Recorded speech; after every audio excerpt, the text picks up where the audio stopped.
The All Meghalaya SSA Non-Teaching Staff Association has set 15 days deadline for the state government to resolve the issue of their enhancement of salary which is due for the last 8 years.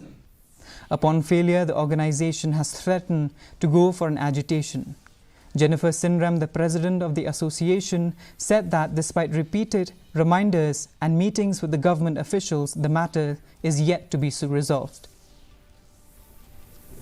We are going to say to the government that 15 days down the line, because we have been waiting for so many years, and 15 days down the line, if they have provided us with some facts, they have provided us that enhancement, then we are not going to do anything. But if they are not listening to us, I think we have to also take another options, be it maybe we have to do some strikes, or we have to go for hunger strike, etc., etc.